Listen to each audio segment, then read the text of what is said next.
Good afternoon. I'm Zach Baldwin, Program Manager for Automation at FedRAMP. I would like to thank the Cloud Security Alliance for giving me the opportunity to speak to you about some of the exciting automation initiatives happening at FedRAMP.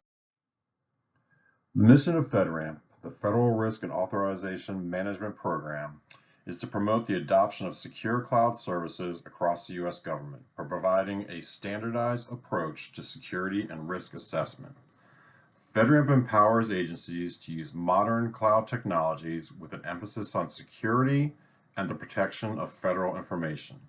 We've seen an incredible increase in the adoption of FedRAMP, especially in the last few years. Since the program's inception in 2011, we've seen steady growth and adoption. In the first 4 years of the program, we authorized 20 cloud service offerings. In 2018, 6 years into the program, we reached 100 authorized services.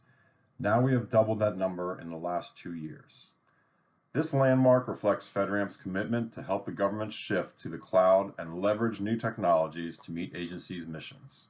With 239 authorized products, agencies are able to use a variety of cloud technologies that are critical to many agencies' IT modernization efforts. There have been 2,800 reuses of FedRAMP packages in 2021 alone. As demand grows, the program must scale and adapt. In order to support this growth, FedRAMP has made significant progress in setting the foundation to change the way government and industry secure cloud technologies to reduce manual efforts from the security review process. FY22 Goals. FY22 Vision and Goals. The program's FY22 vision for FedRAMP is threefold. 1. Continue to grow and scale the program. FedRAMP will continue to find new and unique ways to effectively promote the adoption of secure cloud services across the federal government and continue to grow the FedRAMP marketplace. 2. Transform processes. In FY22, FedRAMP will work to modernize operations through automation and business process improvements. This effort is key to improving the efficiency of the end-to-end FedRAMP process and give the program the ability to accommodate future growth. 3. Promote knowledge sharing. FedRAMP's team, stakeholders, and community hold a wealth of knowledge, and in FY22, we want to provide more opportunities for dialogue and feedback. The pandemic has made the team proficient at hosting virtual events, and in FY22, we want to increase this engagement to enhance collaboration, feedback, and the exchange of ideas and practices. To accomplish this vision, FedRAMP will continue to build on the efforts of FY21 to modernize and incorporate automation throughout the entire authorization lifecycle. FY22 Automation Initiatives. FY22 Automation Initiatives. In FY21, based on what we heard from our stakeholders, we developed a series of key focus areas and initiatives that specifically address the pressure points we heard from our customers. Those include security package automation, enabling risk management, continuous monitoring automation, and outreach and clarity. Through modernization and automation, we see a huge opportunity to improve the view that agencies have into their risk management, simplify and streamline the process for CSPs and 3PAOs to prepare, submit, and remediate authorization packages, and reduce the burden on FedRAMP review teams as we conduct authorization reviews and continuous monitoring. The program identified 5 key areas to focus automation efforts. We call this the automation fan, our visual. These include security package automation, automated validations, threat-based authorization approach, Kanban automation, and metrics. This visual provides a view into how each of these initiatives intersects with you as stakeholders and the program's priorities as a whole. We anticipate that future events will give us the opportunity to dive deeper into each of these initiatives. However, today we'll be focusing on 2 in particular: digitizing security packages and enabling informed risk management. As you heard from Michaela, OSCAL is an important foundation to our automation initiatives. OSCAO fits into our overall automation strategy as a means to automate security package reviews and validation checks. Today's authorization process is very manual. A lot of documentation is required from cloud service providers, which is often done in various formats and requires agencies and FedRAMP to conduct lengthy reviews. This takes the focus away from our mission to assess security system packages based on risk and cybersecurity capabilities. In turn, the review process is both time-consuming and resource-heavy for everyone involved. As a partner with NIST, FedRAMP continues to work closely to tailor OSCAO to FedRAMP's requirements. With OSCAO, CSPs and agencies will provide packages in the OSCAO machine-readable format. As a result, we will be able to automate the validation of many of the controls and allow our reviewers to focus on higher value analysis. Cloud service providers will be able to use OSCAO to develop their package faster and more efficiently with machine-readable code, and maintain consistency throughout the package will be much easier to accomplish. In summary, OSCAO will set the foundation for future automation efforts and hopefully create an entire ecosystem with innovative automation tools at all points of the security process. FedRAMP has partnered with the 10X program to create automated validation leveraging OSCAO. We're using Schematron to create XML rule applications for the SSP. FedRAMP will utilize these automated validation rules to enable fast, automated checks of a package prior to a review team's investment into fully reviewing a package. Just automating the initial completeness will save a significant amount of time. FedRAMP is also publicly releasing these automation checks so CSPs can self-test before submitting a package. We encourage vendors to utilize automated validation rules to conduct self-checks to reduce passbacks and decrease review and authorization timelines.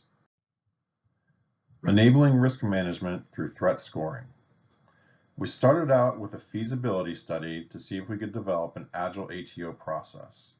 In order to do this, we needed to prioritize controls and identify a critical module.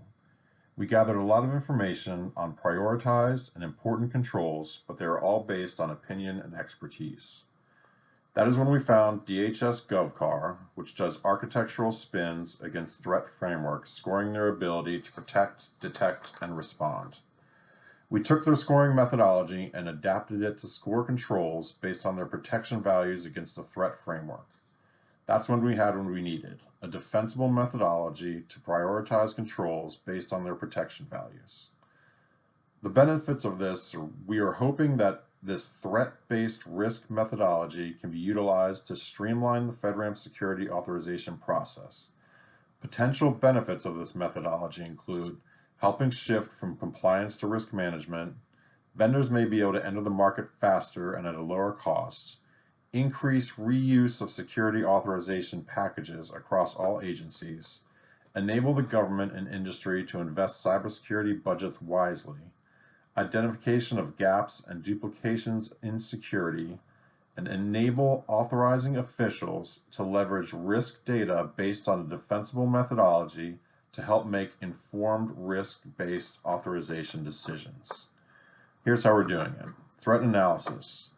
FedRAMP is leveraging the GovCar methodology to conduct a threat analysis that assigns protection values to each security control, ranking the controls on their ability to protect, detect, and respond to a framework of threat actions.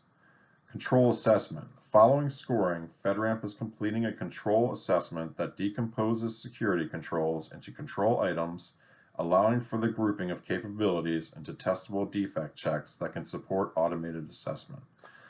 Risk profiling. FedRAMP is exploring how this data can be used to produce a risk profile for each security capability in support of authorization decisions. We just finished Rev 5 scoring against the MITRE threat framework and should be releasing the results in a blog soon. One of the ways we are hoping to leverage threat scoring data is to apply the threat-based methodology to evaluate the controls above the NIST Rev 5 baseline. These additional controls were added 10 years ago when developing the original FedRAMP baselines. Threat scoring gives us a way to evaluate the additional FedRAMP controls above the NIST Rev 5 baseline with a defensible methodology. Protection value is a term defined in the white paper that prioritizes controls by their ability to detect, protect, and respond to the threat actions and techniques. Based on these protection values, we are able to make an informed recommendation on the new FedRAMP Rev 5 baselines. Other potential applications of the threat scoring data. We are hoping that this data can be applied to other processes. Incorporate into the annual assessment. Use the prioritization of controls to make sure we are assessing the most important controls annually. Assess the FedRAMP tailored baseline. Simplify the tailored baseline by focusing on critical controls. The agile authorization process. We would like to pilot an agile process where a system could start handling government data once an initial set of critical controls is in place. Produce a risk profile. Leverage OSCAL to automate a risk profile based on implementation status of prioritized controls, which could assist in authorization decisions. Use the prioritization of controls to inform remediation efforts and desired future state of systems, and enhance and improve the continuous monitoring process. As part of the growth and modernization of FedRAMP, FedRAMP recently played and will continue to play a critical role in response to the executive order on improving the nation's cybersecurity. The success of the FedRAMP program is attributed not only to the cybersecurity rigor associated with the program, but also with the strong partnerships we have established and cultivated with industry and the federal community. We encourage you to explore and engage with our team on GitHub and look for our soon-to-be-released FedRAMP blog of the updated threat scoring. We're looking forward to what's to come with the program and to continue to add value to all stakeholders. Thank you for having me today.